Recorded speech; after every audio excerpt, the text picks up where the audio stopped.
jump to you now, actually, because the Austrian Grand Prix last weekend came to an unfortunate end for Lando. First of all, what was your take on the battle between him and Max Verstappen? Oh, the battle was quite an epic battle between two of some of the best drivers in Formula One.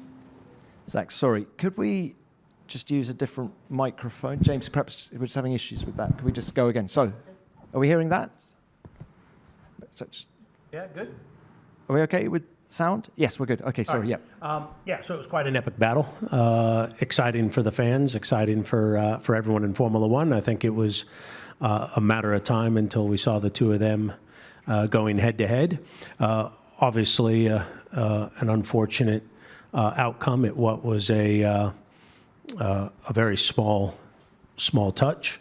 But I think as we reflect on the weekend, I think we need, and I think this is something that the FIA agrees with. We need to invest more in our stewarding to have greater consistency and enforcement of the regulations. I think having part-time stewards, it's a very difficult job. It's quite complex, and so to kind of do it on a part-time basis for the level Formula One is at, I think, is difficult because Max and Lando were just duking it out as you'd expect them to do, and until someone tells Max, hey, that's against the regulations, he's not going to know any different. And so I think there was missed opportunities for the stewards to make note.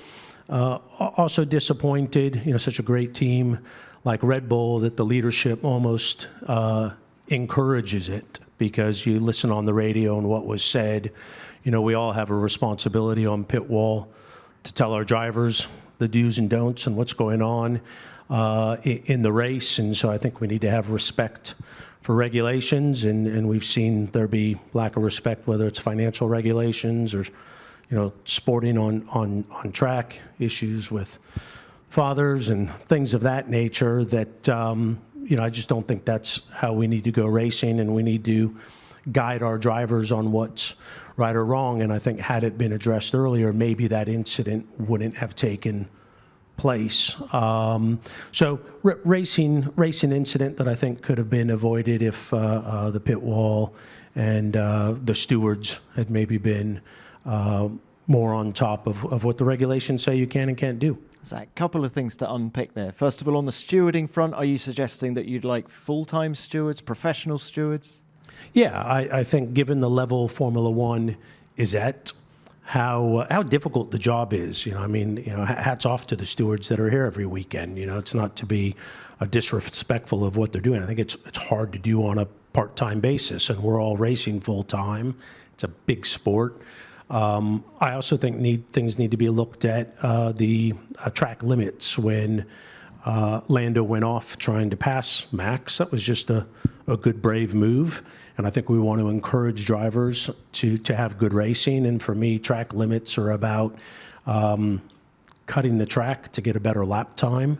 He gave the position back right away. It was clearly a slower sector. So I think there's some things that need to be reviewed and tightened up, just so we have greater consistency, because I think you hear the drivers say they're a little bit confused as what's on and what's off.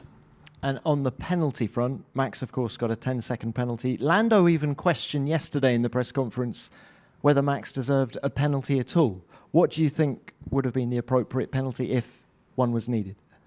I think what they gave. You're supposed to give a driver a car's width, and he didn't.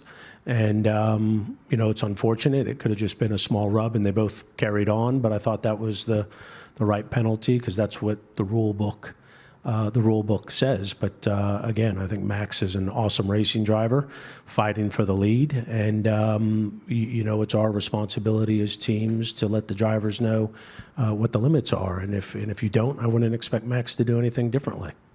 This battle, this incident in Austria has caught the headlines this week coming into the British Grand Prix.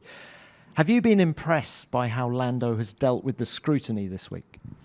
Yeah, I think our conversation with Lando is we can't change anything from last week. We can try and make sure it doesn't occur again, and address kind of having some full-time stewards, things of that nature. But we can't unwind, and I think we're going to be very competitive this weekend, and so we just want them to be laser focused on that. Of course, everyone loves a good battle. It wasn't long ago that Mercedes and Red Bull were having an epic battle. So I know it's exciting and entertaining for the fans. But at the end of the day, we want Lando and Oscar focusing on the job at hand, and that's exactly what they're doing. All right, Zach, thank you. I'm sure we'll have more questions for you in a minute. Toto, can I bring you in on this? Zach has just said, referred to the battle between Mercedes and Red Bull in the past.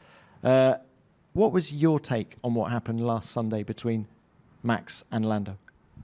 First of all, the drivers among themselves will know best. Lando and Max, they get on with each other very well. They will have discussed it. They're not going to thrash each other in the media, but talk it through, and all the good guys will have a judgment on that, and we'll see what it means. I think that's number one. And number two is there's a set of regulations, and those regulations give the boundaries to the drivers, what's on, what's not. It's the same with track limits.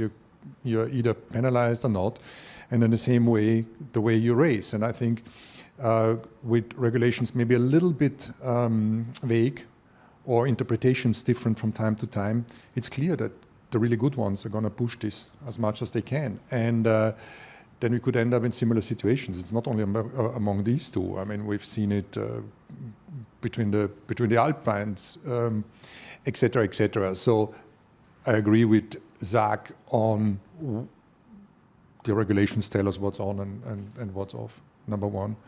Number two, it's always, I tend to agree with Zach, it's always amusing to see the just one-dimensional comments of team principals where you think, let's be a little bit objective at least.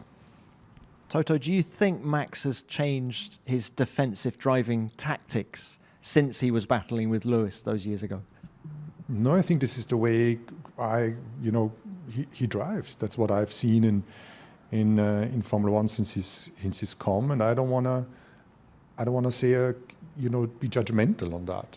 I think you drive as much as you're being let off, and I'm not saying that's good or bad, but you on a starting line you go as much forward as you can without being penalized. On the track limits, you maximize the width that you can take. We on technical regulations, we are maximizing every area, so the drivers will maximize every area from what's on and what's not, and that is as simple as it is. And that is on, or there was a 10-second penalty. Maybe that's what the consequence is, but that's okay.